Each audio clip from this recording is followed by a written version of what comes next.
Agora, Bernardino, indo pro assunto que a gente ia começar a falar, né, cara? Qual que é a discussão aí hoje em dia? Tipo, vocês acham que deveria ter um meio termo? Uma mulher disputa com mulher, homem com homem e trans, como é que funciona? Vamos lá, daqui a pouco o pessoal vai começar a xingar no Superchat. Não. Bom, eu quero, assim, já que nós vamos tocar no assunto, eu acho que é importante, porque aqui também é uma forma de comunicação com as pessoas, né? Eu quero primeiro deixar pontuado uma coisa muito clara para quem nos assiste e para quem eventualmente venha nos assistir. Eu sou absolutamente a favor de qualquer orientação sexual, não tenho nada contra. Tenho amigos que têm relação homoafetiva, tanto homem quanto mulher, que são queridos amigos, né? Nada contra isso, eu quero deixar muito claro. Porque sempre se leva para o lado de ofender, que a gente de pessoal, né? E não é nada disso. Nós tivemos aí a incumbência de fazer alguns estudos, né, na Câmara Técnica do CRM, em outras situações. Eu sou membro da Sociedade Brasileira de Medicina do Esporte, membro da diretoria. Hoje eu estou na Comissão Médica da IBA, Comissão Internacional da Pan-Americana também. Então, em todos esses fóruns, essa discussão tem sido colocada à mesa. E essa discussão ela tem sido colocada sob o ponto de vista científico. Então, nós estamos levantando dados.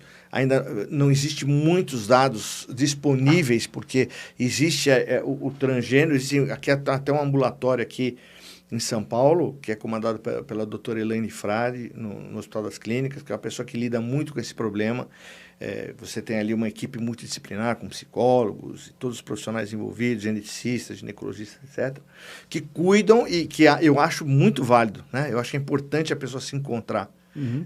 Agora, nós temos aí que levar isso para o esporte. O esporte é uma situação diferente, né? Muito se discute, tem que incluir. Concordo plenamente, mas você não pode incluir excluindo as demais. Sim. Essa que é a discussão, né? Por mais que você tenha aí uma mudança anatômica, né, ou uma mudança hormonal de um perfil hormonal, esses não são os únicos parâmetros a serem considerados.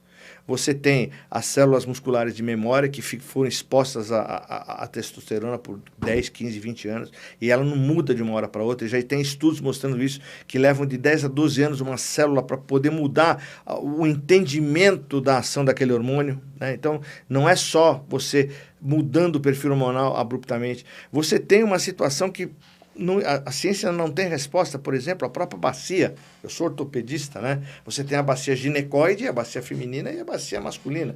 Então, só ali você já tem algumas ações de alavanca diferentes. O salto é diferente.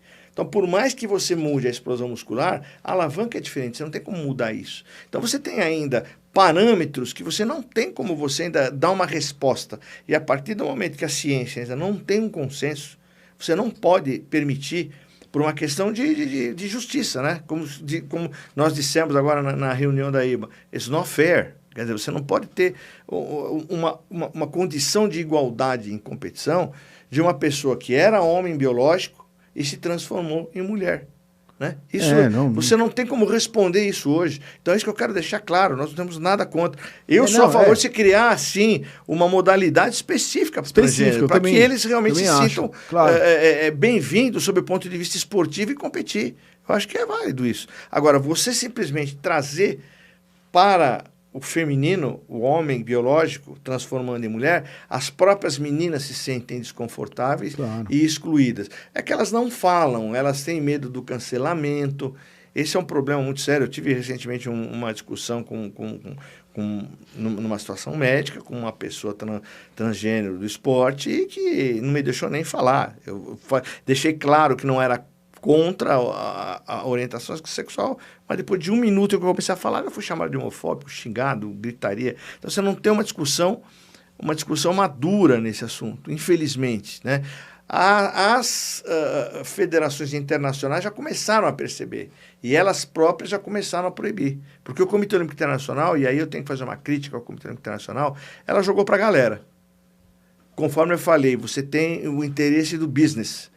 Existe aí um mercado importante que coloca muito dinheiro nisso, né? E que, obviamente, tem interesse também sob o ponto de vista do transgênero que vem competir com as meninas, com as mulheres. Então, você tem aí vários interesses e o Comitê Olímpico Internacional não quer se envolver. Então, de uma certa forma, estabeleceu um parâmetro que agora repassou para as federações internacionais. Então, olha, vocês façam o que vocês quiserem, né? Então, cada federação cuida da sua modalidade.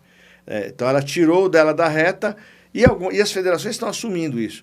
Eu, particularmente, já me perguntaram, eu sou contra, no boxe, nesse momento, que haja essa permissão, né? Já aconteceu, e num passado recente, numa outra comissão médica, num campeonato mundial feminino, na Índia, em que veio um indivíduo com passaporte, com nome feminino, com tudo feminino, mas tinha pênis.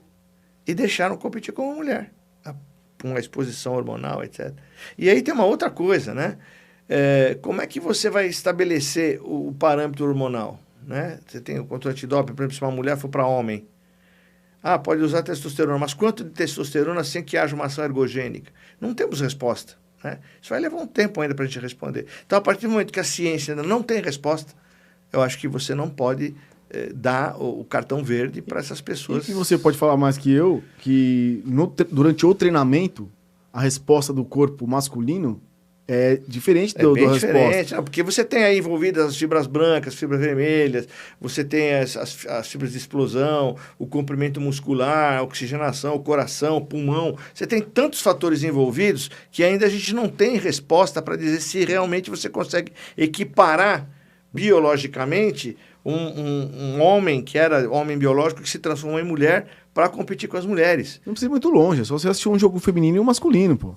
Um tá no 5 estrelas, o outro tá no 3. Você vê que é muito mais veloz, muito mais realmente, isso e também isso é uma coisa também que eu tomo muito cuidado para falar, porque as feministas às vezes me xingam. Você é machista. Não é questão de ser machista. O homem é mais forte do que a mulher. Ponto. Sim, óbvio. Entendeu? Claro, em condições normais. Tirando as mulheres que fazem...